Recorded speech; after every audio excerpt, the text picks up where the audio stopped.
We're now going to look at doing a little bit of styling, okay, to make it look pretty. Get ready, this one can get quite complicated. Again, everything is in the APIs, and the more you go through it, the more you're getting used to it, and the prettier you can make it back. See, now it's the first issue. First issue is, I'm going to guide this through. Everything's listed sort of like vertically. It's crazy. That's crazy. What we really want is we want like little buttons next to each name. So that's the first thing we're going to tackle. So we just come back here and we go into the mod tool, I guess. Okay. So I'll keep that thing above my head just a little bit. So you can kind of see it. How's that? Oh my god. Cool. So I got here now. So the great thing is, because we broke all these areas into separate functions now, this is actually a lot easier to get right than it would have been. Because it's all split apart. So whilst on the first one, initialize UI, you'll notice that all we've got is the children property with the array of the text and the playlist renderer down here. So this is like your outer one. So what I want to do is I really want to, this is where I put the main styling to the panel. So we can look at the style function now. We're going to style, chain, and the style is an object. Well, we're going to say the background color. Background color. Come on. Oh, if I just start typing, it sort of comes up with some hints. And to set a background color, well, again, Horizon's API's got an object for that. So under HZ, which is your core library, I'm going to say color. We're just going to use a preset, so more like black there, I guess. So let's save on that. Let's see what happens. To get a sec, we're going to wait for that script to recompile and redraw.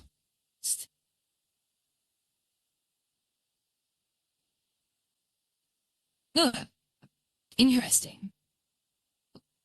I'm going to hit the refresh button on that. Yeah, there we go. So just next to the World Sim On button is like a restart button, okay? Reset World Simulation. If you ever get on results, just hit that. Now the other thing I have just noticed is that even though the stylings come in, the text is very close to the borders. So I think we need to have maybe on an inner object, we'll start messing around with sort of margins and padding. So margins are the space outside. So if I add a margin in, it won't fix the problem I just mentioned with everything being too close to the edge, but padding will. So I can actually do that. Let's give that a go, hey? So if I say padding, yeah, a whole lot of different options, but padding general should be okay. And I can add in my rec in the medium and 3 pixel here. And it's only not px, I'm so sorry, just 3 as a value. You should notice in just a sec when we redraw, it will actually pad it inwards. Maybe. In a moment. May need to restart it again. Okay. Yeah, there we go. So you can see it has added about 3 pixels of padding in it. Say pixels, so I use that term loosely. I think UI tech managers over the years have come up with different wordings for it because they're not technically pixels anymore. Pixels are literal units on a piece of hardware. They're device independent, something rather. I don't know. Let's look into that now. Anywho, so padding's kind of created quite a nice little bit of spacing. I'm just going to guide this quite well from here. Now the next thing I want to do, and this one is, if you're not familiar with sort of flex layouts, that is a whole subject area itself I will not be going into, but we'll be showing you a general thing. So if I go into align items, okay, and you can see I've got a flex start I'm going to use. Now, that may not do anything off the bat. They told us to do it in a columns format. So we're just going to give it a second. It's always good when you're doing this to keep the preview open, especially when you're learning it. So that is your preview. I'd love to have a tool like this that I could just play with. Don't know of one, so quite need it myself. So that's the styling really done on the outer UI. We've got our black background, which makes it a lot easier to see. And now it's not transparent anymore. You can also generate your own. I'll drop this in here just for laughs. So I could say, like, for example, painter.color dot, and you could say from pixel, yes. You can even have, yes, if you've got any hex codes, you can sort of push that in. But also I think there is, if I bring back that color a sec, I think you can say, is that alpha or opacity? Fit out. Yeah, you can put opacity in as well, which is quite fun. So you can create sort of like semi-transparent doodads. Let me just look at it. So it's a type of, it's a number. So I'm going to guess 0.5 is halfway. Let's make sure we've got the tone on in here, guys. So you can make it semi-transparent, which is it's a thing. I'm not going to do that here, but you know, let's just give it a sec to compile and then we'll refresh it. Some quick. Well, let's not enjoy that. Maybe that needs to be more facilitized. 50? Is that too much? I'm not sure. Here we go. It's in there again. It does say like it should be in the range from 0.0 to 1.0. Well, I'm going to take that out, maybe use something up and do somewhere else that's overriding it. That's fine. That's fine. But it is absolutely a possibility. I do have an example of that, the white lotus. There is a notice board that I do make semi-transparent. It is harder on the renderers to do that. Transparency is a bit of a battle, but yeah. Good. So the next thing we want to do is look at the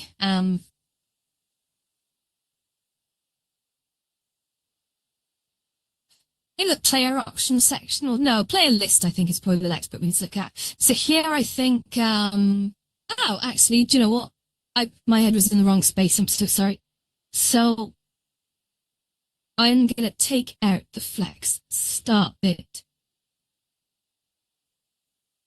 Yeah, let's copy this styling here. I think let's pop the link here. So I need to take that bit there. I don't want that just here. Okay. And what I do need to do is I need to give it, yeah, I'll show flex direction. It's going to be a column, okay? So let's just remove some of this guff because it's confusing me. So the flex direction is going to the A type of con. And flex start is that. So just to think, actually, I'm going to go back up to this initialize UI section up here. And I'm going to set the parameter a bit more generous, okay? But I'm also going to add in the border radius. Border radius. Okay? And the border radius is going to be like, it's going to be like surfy edges. Smooth edges. Let's see that now. Just look this over here. That. Yeah, you'll see it kicking in just a moment. So that compile a bit of research so you can just hasn't quite curved the top, is it? Which is unexpected. Very strange. We'll come back to this. It's only done the bottom edge. I'm sure where that is. Okay. Yeah, not a problem at this stage, yes. So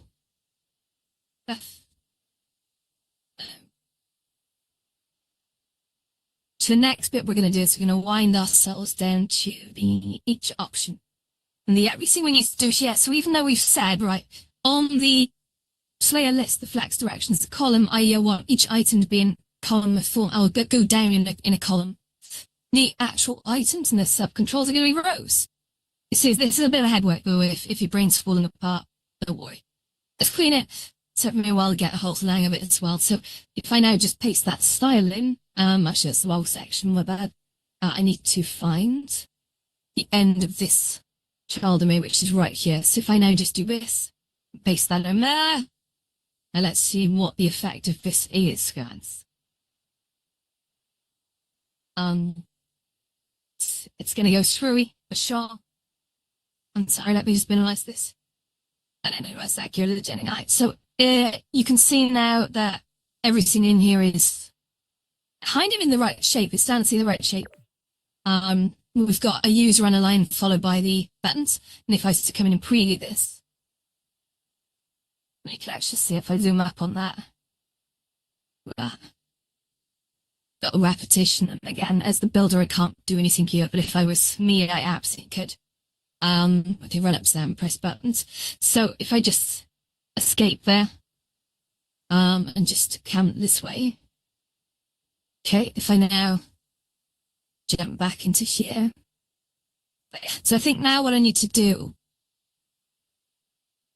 is to bring in individual styling to the buttons. So I'm going to do this on one. I'm going to show you a little trick to save a bit of repetition, because the other styles, well, they're okay. We're not really repeating those. They're fine where they are.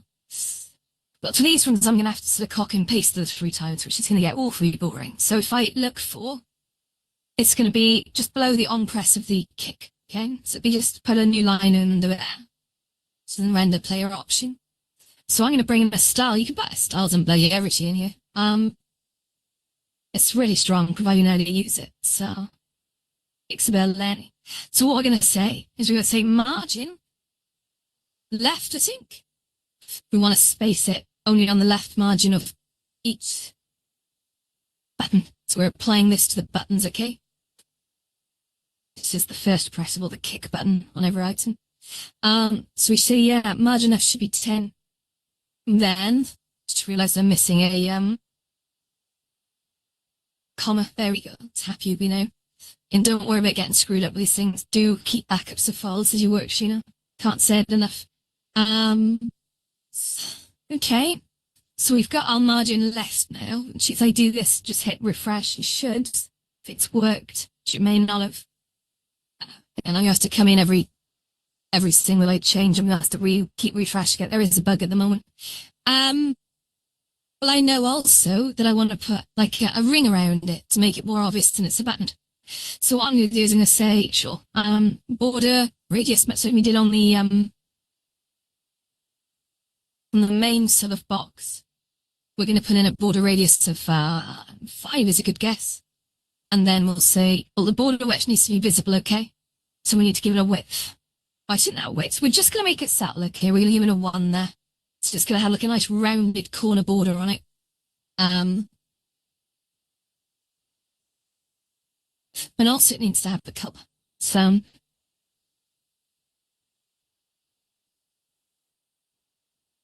we're going to give that maybe I'll have MIDI white just to make it stand out. So again, hz.color.white. But yeah, now you can see that this style, I'm basically going to have to repeat it on every single button. And that creates some quite messy code. And you might want them to look different, you know?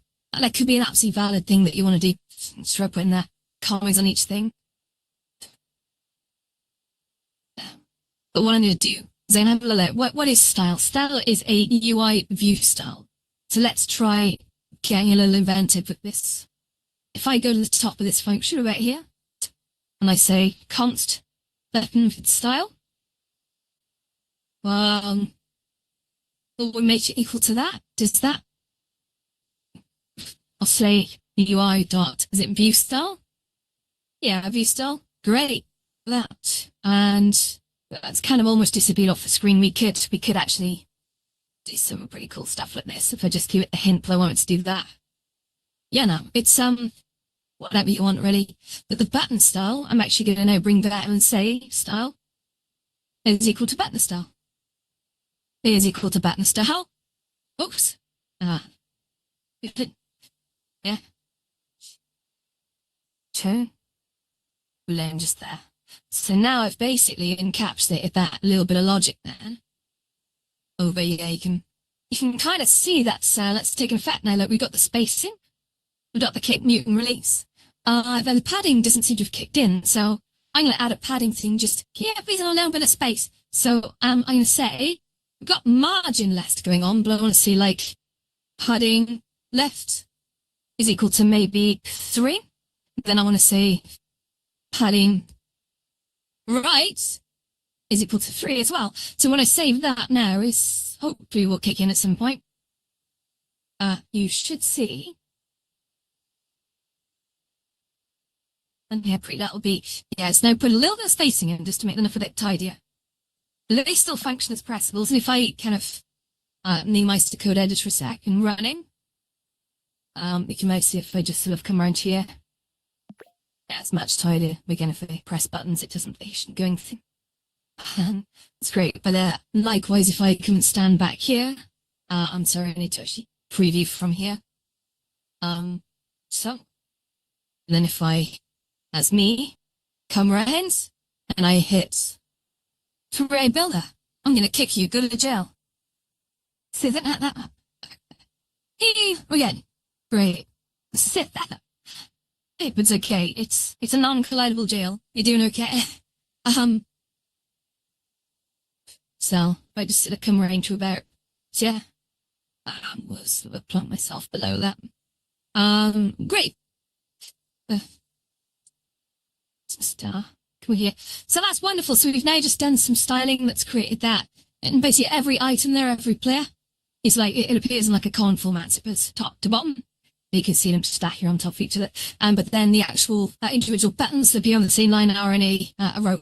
So that's the key bits going on here. So if we just sort of bring that totally up again, you actually see it there. So we've got the actual individual render player option. So that's the player name and the buttons. It's in flex direction of row. And then the ready player list is in a column. So yeah, that's that.